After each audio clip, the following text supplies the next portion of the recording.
કંઠસ્થ કરેલું ભાગવત સુખદેવજી તો કોઈ જગ્યાએ એક ઘડીક નો ઉભા રહી અને 7 દિવસ સુધી એનાથી આગળ પરીક્ષિત જેવો રાજા જે પાંડવોના કુળમાં જન્મ્યો તો એનાથી વળી ભૂલ થઈ ગઈ. શું ભૂલ થઈ ગઈ? અને એટલા માટે ક્યાં ઠેઠથી કથા શરૂ કરી? પરીક્ષિતના જન્મની કથા કરવાની હતી, એના બદલે પહેલા કુરુક્ષેત્રના મેદાનમાં આવ્યા. અને ભાગવતની અંદર લખ્યું છે, યદા મૃધે કૌ રવસૃંજયાના વીરેશ્વતો વીરગતિં ગતેષુ બ્રિકોદરાવેદ્વગદાભિમર્શ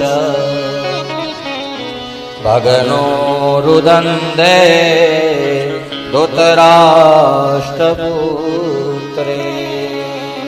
કુરુક્ષેત્રના મેદાનનું યુદ્ધ પૂર્ણ થયું. ભીમની ગદાઓએ જેના સાથળ ભાંગીને ભૂકો કરી નાખ્યો હતો એવો દુર્યોધન પથારીમાં પડ્યો તડપે છે, તલસે છે, પીડાય છે. શું કરવા પીડાય છે? એટલે પીડાય છે કે અમે 100 મરી ગયા ને ઓલા 5 જીવતા રહી ગયા. હા, એનો વાળે વાંકો ન થયો. ફરી એક વખત અપલક્ષણ પાંડવોમાં હતા પણ એ રહી ગયા. કેમ? તો જેનો હાથ કૃષ્ણ પકડી લે એના અપલક્ષણ પછી ભગવાન જોતો નથી. અને એટલા માટે હું વારા ઘડીએ કહું કે કોકને દેખાડવા તો દેખાડવાય, કથામાં હોવાય. કોકની વાદે મંદિરે જવાય. કોક કપાળમાં ચાંદલો કરતો હોય એને જોઈને ચાંદલો કરાય. કોક આમ ખોટું માળા આમ ફેરવતું હોય તો એમાં વાંધો નહીં કાંઈ.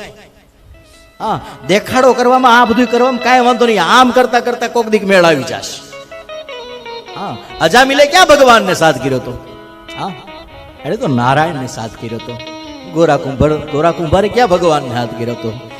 એની બાએ કીધું કે આ તારા હિસાબે છે વિઠ્ઠલ, મારા છોકરાને જીવતો કર. હા, આમાં મારી કે મારા ધણીની લાદ નહીં જાય. ગામ દાંત કાઢશે કે આખી જિંદગી વિઠ્ઠલ કર્યું, છોકરો ગારામાં એક કરી નાખ્યો, ખૂંદી નાખ્યો, જુદો કરી નાખ્યો, ભાન ન રહ્યું, હું મળ્યું ભજન કરે. તો તમે દેખાડો કરવા માટે કોકની વાદે એ કાંઈ ન હોય ને તો ઉપાધિ નહીં કરવાની. ક્યારેક ગમે એવા મોંઘા ભાવના મંગળસૂત્ર પહેર્યા હોય પણ 60-70 વર્ષે 80 વર્ષે ગુજરી જાવ ને તો ફોટાવાળાના છોકરા એમ કે તુલસીની માળા પહેરાવી દેજો ને મારા બાને. મારા બાપુજી આમ હાથમાં, નકર બાપુજીએ જિંદગીમાં કોઈ દી ગૌમુખી હાથમાં નાખ્યો હોય પણ હાથમાં માળા હોય એવા ફોટા ઘણા એમ કરી હશે.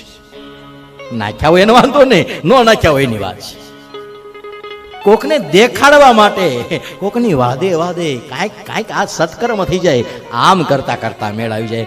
આપણે તો કાળા માથાના માનવી. હા, શું લાગે અહીંયા આવી જ્ઞાનની વાતો કરીને 24 કલાક ભજન કરતો હશે એવું લાગે? ના, એ બધું ન થાય. પાકી ખબર છે. ઘણી વખત એવા જીવનની પ્રસંગો બને કે જે કીધું એમાંનું આચરણ આપણાથી ન થાય. ચિંતા નહીં કરો, બસ 2 કલાક તો બેઠો ને, 2 કલાક તો જ્ઞાનની કૃષ્ણનું દર્શન કર્યું ને કરાયું ને. હા, 2 કલાક. તુલસીદાસે તો કીધું 1 ઘડી આધી ઘડી આધી મેં પુનિયાદ. 1 ઘડી 24, એની અડધી 12, એની અડધી 6. તુલસીદાસે કીધું 6 મિનિટ જો ભગવત ભજન થઈ જાય તો તુલસી સંગત સાધુ કી કટે કોટ અપરાધ. 6 મિનિટ જીવનની વહી જાય તો એક કામ થઈ જાય. 30 દુ 60 એને ભાંગી 6 મિનિટ કરો. મારા જીવનની કેટલી 6 મિનિટ જશે એમાંથી મારે એક જ 6 મિનિટની જરૂર છે. 2 કલાક તો 2 કલાક એ કરીએ છીએ ને, બસ આત્મસંતોષ ઘણાથી એ નથી થતો. આપણે માળા કથામાં આવીએ તો એવું નહીં વિચારવાનું કે ઓલા ન થતું. નહીં, એ નહીં અવાય, નહીં જવાય. ભગવત કૃપા વિના સત્સંગની પ્રાપ્તિ ન થાય.